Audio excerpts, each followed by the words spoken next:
So for us to even imagine or even consider doing God's will, we need to be equipped. But we can't equip ourselves. God himself has to do the equipping. And the amazing thing about that word equipped is that it was used in the Gospels for the fishermen who would fix their nets, mending their nets. It was also used in medical terms when you broke a bone and they put the bone back in place.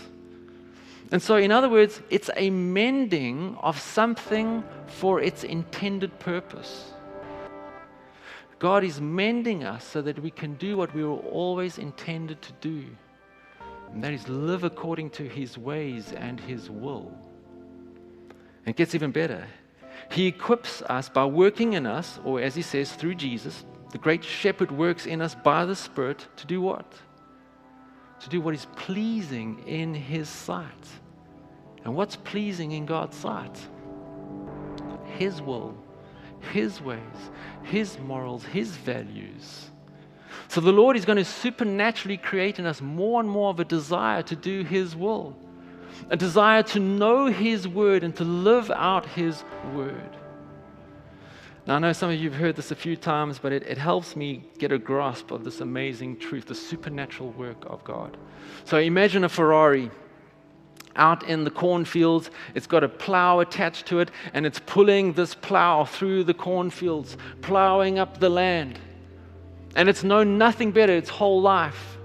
And so it's kind of remotely happy and content, like this is my lot in life. I just pull this plow every day. And then one day, the creator or the designer of the Ferrari arrives.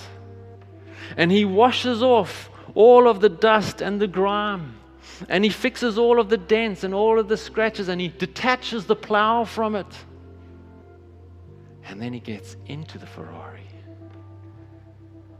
And he takes it out onto the open road.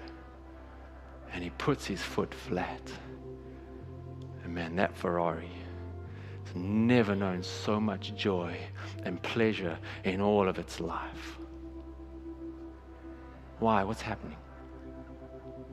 Its designer came along and mended it for its true purpose. Its purpose is to function according to its design. We were designed by God in the image of God to reflect the purpose of God. And so there's no ways that we can do that in our own strength. So God mercifully comes along and he mends us and he resides in us to do according to our design.